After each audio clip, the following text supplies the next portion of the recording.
Hello friends, today I'm going to show you how to configure linked server from on-premise to ADF. So we all know that mainly the main concept of this video is what are the errors that most of the users got faced in the through while creating the linked server to especially on-prem SQL Server. And there are so many GitHub tickets as well.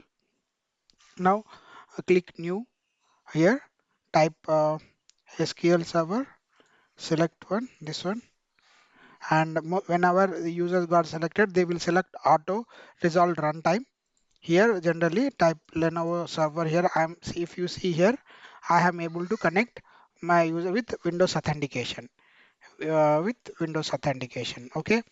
So now Lenovo and database name called test DB, and I select Windows authentication, and now that I'm typing Lenovo user and I'm typing the password here.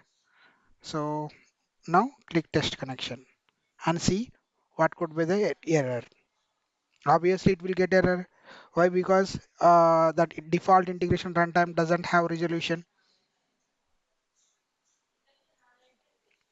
Okay, if you see this is my runtime, integration runtime. Okay, so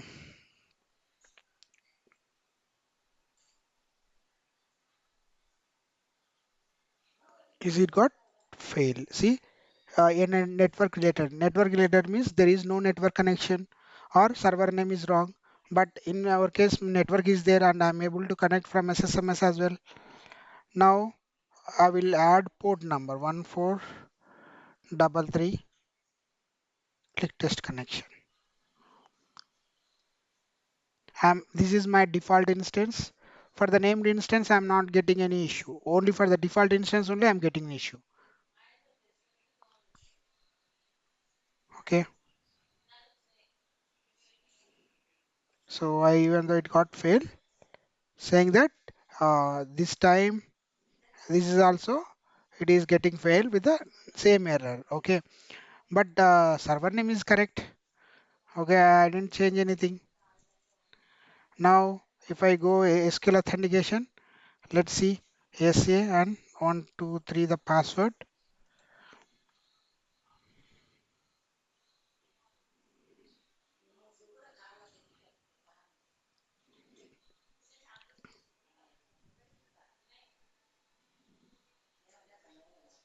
So basically we need to change this runtime here. Okay, so I will change this runtime. Okay, I will keep this as a 1433 testdb, and I will keep the Windows authentication the same password, same thing. Let's see that as of now I'm not enabling the trust server certificate, and I want to take you through the errors what I have faced. So let's see, a connection has been successful with error. Now I'm checking this one. Means whenever I add integration runtime, and I will remove the port number here, and I will see that either connection got successful or not.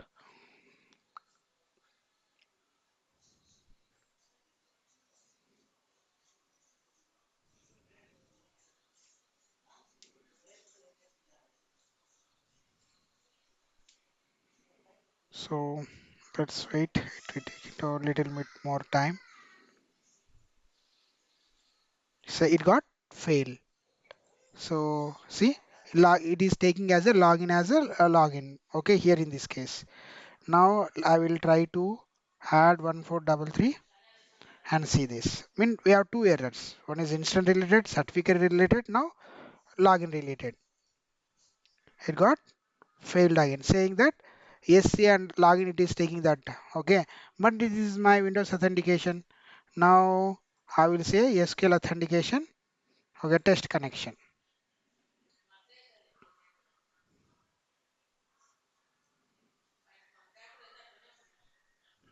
Now let's see how it went. Right now I'm using SQL authentication. So when we are SQL authentication, it should not pass the host name, but it is getting failed, login failed for SB. Cannot open, but this is the sysadmin. Okay, and see, yes, check the service bus config and everything. This is not the right thing, right? Okay, and if you see here, go to database, go test DB is there, and go to SA, go to server roles, and is the sysadmin. So error should not be there. I mean, it should not come. Okay, so to avoid all these errors, first what I did here is, if I go to Lenovo server, here I took the connection string, copy. So come here, and I pasted from here connection string, click import. So already everything got, and now I'm giving test DB, and I select here Windows authentication. I am pasting my username Lenovo, and password is 123 for now, and certificate option. Now it has to get success. If not, there is one property that need to be changed. That property is integrated runtime should be the false if it is not success. Okay, so yeah, so this time Windows success into authentication got success. So now you can create a connection if you want. So these are the small errors that I encountered, and I want to take you through that. Thank you for watching this video. Bye.